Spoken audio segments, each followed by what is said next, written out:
अस्सलाम वालेकुम स्टूडेंट्स।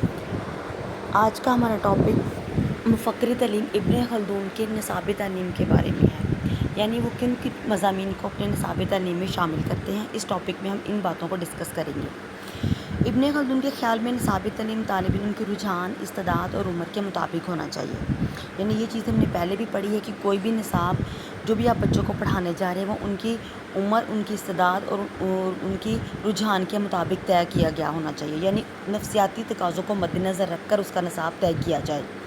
इसके साथ साथ निसाब जामिया हो, इसमें तदरीज का ख्याल रखा जाए और वो तजवीज़ करते वक्त प्राइमरी तलीम का आगाज़ मादरी ज़ुबान से किया जाए।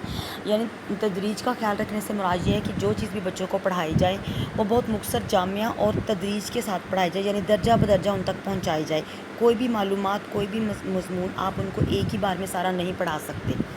फिर इसके बाद है ये कि प्राइमरी तलीम का जो आगाज़ है वो हमेशा मादरी ज़ुबान से किया जाए, यानी वो ज़ुबान जो बच्चे के घर में बोली जाती है उसको हम मादरी ज़ुबान कहेंगे, वो क्योंकि वो ज़ुबान उसके लिए एक अजनबी नहीं होती और वो उसमें अच्छे तरीके से सीख लेता है। जबकि किसी दूसरी तालीम में उनको ये वाली जो इब्तदाई तालीम देना उस तालीम के मुतरादिफ़ होता है, यानी निसफ़ तालीम के मुतरादिफ़ होगा। निसफ़ तालीम यानी उसके पास सिर्फ आधा इल्म जाएगा, इसके अलावा उसके पास कोई नॉलेज नहीं जाएगा अगर आप उसको उसकी मादरी ज़ुबान से हट के पढ़ाएँगे, बिल्कुल प्राइमरी लेवल पे। फिर इसे हिसाब सिखाया जाए, यानी प्राइमरी लेवल में इब्तदाई तालीम के बाद जो कि उसको मादरी ज़बान में सिखाया जाए, इसके बाद इसे हिसाब किताब सिखाया जाए। इसके बाद कुरान मजीद की तालीम दी जाए, यानी कुरान पाक की तालीम देना उसके लिए बहुत ज़रूरी है। इनका ख्याल था कि इब्तिदा में बच्चे की फ़िक्र नापुख्ता होती है, यानी बच्चे का जहन कच्चा है, उसको कुछ बातों की सेंस नहीं होती। हिसाब और मादरी ज़ुबान में महारत से तालिब इल्म की फ़हम और फ़रासत में इजाफ़ा होता है, यानी उसकी सोच विचार, सोचने समझने की सलाहियत जो है उसमें इजाफ़ा होता है हिसाब से, जिससे दूसरे इल्म को समझने में मदद मिलती है। यानी हिसाब एक ऐसा इल्म है जो दूसरे इल्म को समझने में मददगार साबित होता है। उन्होंने आमतौर पर अलूम को दो इकसाम, यानी तबई या अक़ली इल्म और तक़लीदी या नकली इल्म में तकसीम किया है। अक़ली इल्म से मुराद वो जिसमें इंसान अक्ल और गौर व फ़िक्र से मलका हासिल करता है। मलका हासिल करने से मुराद जिसमें वो महारत हासिल करता है, यानी ऐसे इल्म जिसमें इंसान अपनी अक्ल गौर फ़िक्र से काम लेकर वो इल्म सीखता है। इन इल्म में जो मज़ामीन शामिल हैं वो है मंतक, फ़लसफ़ा, हिंसा, तिब्बियात, मादनियात और मौसीकी वगैरह। ये सारे वो मज़ामीन हैं जिनमें इंसान अपनी अक्ल से काम लेते हुए इनमें महारत हासिल करता है।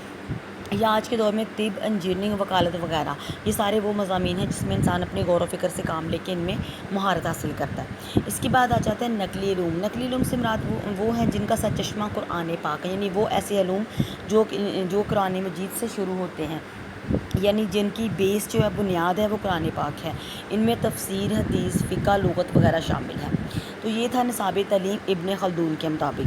अब वो इन मज़ामीन को तलबा तक पहुँचाने के लिए या उनको पढ़ाने के लिए तरीक़ा तदरीस कौन सा इस्तेमाल करते हैं, अब हम उसके बारे में पढ़ेंगे। तरीक़ा तदरीस। इब्न खल्दून ने इस बात पर बहुत ज़ोर दिया है कि तदरीस में तलबा की सहूलत को पेश नज़र रखा जाए। इनके ख़्याल में मुश्किल अंदाज़ इख्तियार ना किया जाए। आप तलबा की सहूलियत के पेश नज़र नफ्सियाती तरीके इख्तियार फरमाते थे। नफ्सियाती तरीक़ों से मुराद है कि ऐसे तरीके जो बच्चों की उम्र, ज़हन और उनकी इस्तिदाद के रुझानात के मुताबिक होने चाहिए। इनका कहना है कि मालूम से नामालूम, आसान से मुश्किल की तरफ बढ़ना चाहिए, यानी जो चीज़ पहले से मालूम है उसके बाद बच्चों को वो चीज़ उससे रिलेट करके बताई जाए जो उसको नहीं मालूम। तदरीस में बेहतरी के लिए उन्होंने जो तरीके इख्तियार तजवीज़ किए हैं इनमें नयापन है और आज भी इनकी हिफाजत मुसलमा है, यानी आज के दौर में भी उनके बताए हुए तरीक़ा तदरीस उन पे अमल किया जा रहा है और उनकी अफादियत जो उनको माना जाता है। अब तदरीज का असूल सबसे पहले वो क्या कहते हैं इसमें कि वो तदरीज के असूल के कायल हैं और तदरीस को मौसर बनाने के लिए निसाब को 3 अदवार में तकसीम करने के कायल हैं। इनका ख्याल है कि पहले दौर में इल्म रफ्ता रफ्ता थोड़ा थोड़ा ज़हन नशीन कराया जाए। हर बाब के बुनियादी असूल तलबा को ज़हन नशीन कराया जाए, मतलब शुरू में बिल्कुल छोटे लेवल का नॉलेज तलबा तक पहुँचाया जाए। फिर दूसरे दौर में कुछ ऊंची सतह के मसाइल ज़ेर बहस लाए जाएँ, यानी उससे थोड़ी सी आगे जो कॉम्प्लिकेटेड हैं वो बच्चों को चीज़ें बताई जाएँ।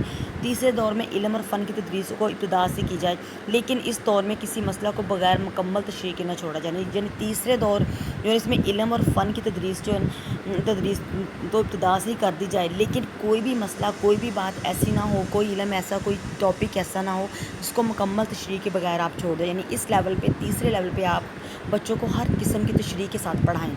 اس دور میں طلبہ کو فن کی باریکیاں مکمل طور پر ذہن نشین کرا دینی چاہیے، یعنی اس فن کو سیکھنے کے بعد طلبہ کن کن کاموں کی طرف جا سکتے ہیں، یا ان کی لائف میں وہ مضامین یا وہ علم کس حد تک کارگر ثابت ہوگا یا ان کے لیے کتنا مفید ہوگا، کیونکہ تیسرے دور میں فن کو سمجھنے کی خاصی صلاحیت پیدا ہو چکی ہوتی ہے، کیونکہ اس دور میں بچے کا ذہن پختہ ہو چکا ہوتا ہے، اس لیے یہاں پہ اس کو کافی حد تک چیزوں کی سمجھ آنے لگ جاتی ہے۔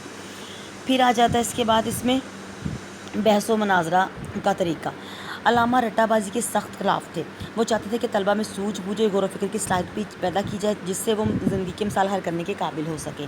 اس مقصد کے لیے وہ سفارش کرتے ہیں کہ کلاس میں بحث و مناظرہ کا طریقہ اختیار کیا جائے، یعنی آپس میں بچوں کو بحث کسی ٹاپک پہ کرنی دی جائے۔ اس طرح ان کا خیال تھا کہ طلبہ میں سوچنے اور سمجھنے کی صلاحیتیں پروان چڑھتی ہیں، کیونکہ اس میں بچے کی اپنی جو تھنکنگ ہے وہ سامنے آتی ہے کہ بچہ کسی چیز کے بارے میں کیا رائے دے رہا ہے، اور وہ اپنے مسائل کا حل خود جو ہے نا تلاش کرنے کے قابل ہو جاتا ہے، یعنی جو ان کے مسائل ان کے ساتھ پیش آتے ہیں وہ ان کا خود حل تلاش کرتا ہے اور ان پرابلم کو خود سارٹ آؤٹ کرنے کی کوشش کرتا ہے۔ اس کے بعد آ جاتا ہے حصول علم کے لیے سفر کی اہمیت، یعنی ان کے خیال میں حصول علم کے لیے سفر کو بہت اہمیت دیتے تھے۔ وہ آپ کے زمانے میں اعلیٰ تعلیم کے دارالعلوم زیادہ نہ تھے، عموماً دور دراز کے شہروں میں واقع تھے جہاں اعلیٰ تعلیم کے حصول کے لیے سفر اختیار کرنا ضروری تھا۔ ابن خلدون کو ایسے سفر کو بہت اہمیت دیتے ہیں اور مستحسن خیال کرتے ہیں، یعنی جو علم ان کے حاصل کرنے کے لیے سفر کیا جائے وہ اس علم کو بہت زیادہ اچھا یا مستحسن خیال کرتے تھے، یعنی اس چیز کی خوبیاں بیان کرتے تھے۔ ان کے خیال میں ایک وقت میں ایک فن پڑھایا جائے، اس میں پختگی کے بعد دوسرا علم یا فن سیکھنا شروع کیا جائے، طالب علموں کے ساتھ نرم رویہ پہ اختیار کیا جائے، ان سے سختی اور بلکہ نہ کی جائے بلکہ شفقت اور ہمدردی کا برتاؤ کیا جائے، یعنی وہ کہتے تھے کہ طالب علم کے ساتھ سختی سے پیش نہیں آنا چاہیے بلکہ ان کے محبت، شفقت اور ہمدردی کے ساتھ ان کو کسی بھی چیز کی طرف لے کر آنا چاہیے۔ پھر اس کے بعد آپ ابن خلدون تعلیم کے لیے طلبہ کو سزا دینے کے خلاف ہیں۔ ان کے خیال میں طلبہ کو سزا دینے کے لیے سزا دینے سے وہ شرف انسانیت سے گر جاتے ہیں، یعنی ان کے اندر بہت ساری برائیاں یا ایسے اخلاق رذیلہ پیدا ہو جاتے ہیں جو کہ عام معاشرے میں جن کو ہم باتوں کو اچھا نہیں سمجھتے، کیونکہ طلبہ سزا سے بچنے کے لیے جھوٹ اور ریاکاری کا جو ہے نا وہ پھر سہارا لیتے ہیں۔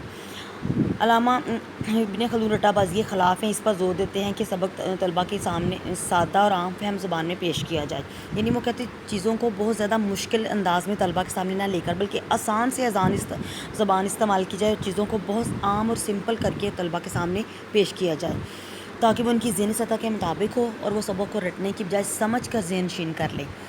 رٹے بازی سے بچنے کی ذہنی تربیت پر اچھا اثر نہیں پڑتا، یعنی وہ اس چیز کو لائک نہیں کرتے کہ یا اس چیز کے وہ متحمل نہیں تھے کہ بچے رٹا بازی کے ساتھ پڑھے، بلکہ وہ کہتے تھے کہ سمجھ کی چیزیں ذہن نشین کی جاتی ہے، اس کا ان کے ذہن کے اوپر یا ان کی ذہنی تربیت کے اوپر اچھا ایفیکٹ آتا ہے۔ اس کے بعد علامہ جو ہے وہ استاد اور شاگرد تعلقات کے بارے میں کیا بتاتے ہیں۔ علامہ ابن خلدون نے اپنے تصنیف المقدمہ میں ایک پورا باب اس بات پر لکھا ہے کہ شاگردوں پر سختی کرنا ان کے لیے مضر ہے، یعنی ان کے لیے بہت نقصان دہ ہے۔ وہ لکھتے ہیں کہ استاد کی سزا شاگرد صرف انسانی سے گر جاتا ہے، یعنی جو اس کا اصل مقام ہوتا ہے وہ اس سے نیچے گر جاتا ہے، وہ جھوٹ بولنا شروع کر دیتے ہیں اور سزا سے بچنے کے لیے چالاکی اور عیاری سے کام لیتے ہیں، لہٰذا کوشش کرنی چاہیے کہ بچوں کے ساتھ زیادہ سختی سے پیش نہ آیا جائے۔ آپ اساتذہ کو نصیحت کرتے ہیں کہ وہ شاگردوں سے شفقت اور محبت کا سلوک کریں، ان پر سختی نہ کریں، افہام و تفہیم کی فضا میں آزادی اظہار رائے یعنی فریڈم آف ایکسپریشن کے مواقع فراہم کر کے بچے ہر بات اپنی آزادی سے کہہ سکیں، بول سکیں۔ اس سلسلہ میں وہ بحثوں باسوں کو بہت اہمیت دیتے ہیں۔ وہ طالب علم کی متوازن نشوونما کی غرض سے جبر و تشدد کی سختی سے ممانعت کرتے ہیں، کہ وہ فرماتے ہیں کہ تعلیم حاصل کرنا طالب علم کا فطری تقاضا ہے، طالب علم پر سختی کے منفی اثرات مرتب ہوتے ہیں، یعنی اگر آپ ان کے اوپر سختی کریں گے تو ان کی پرسنالٹی کے اوپر یا ان کی گرومنگ کے اوپر بہت جو ہے نیگیٹو جو ہے نا یا منفی اثرات مرتب ہوں گے۔ آپ کے تعلیمی تصورات میں طالب علم کو مرکزی صحت حاصل ہے، ان کی تعلیم و تدریس کے سلسلہ میں نفسیاتی طریقوں پر عمل کرنے کی تلقین کرتے ہیں، یعنی وہ بچوں کو پڑھانے کے سلسلے میں نفسیاتی اصولوں کو مد نظر رکھ کر بچوں کو اس کے مطابق تعلیم دینے کے متحمل ہیں یا قائل ہیں۔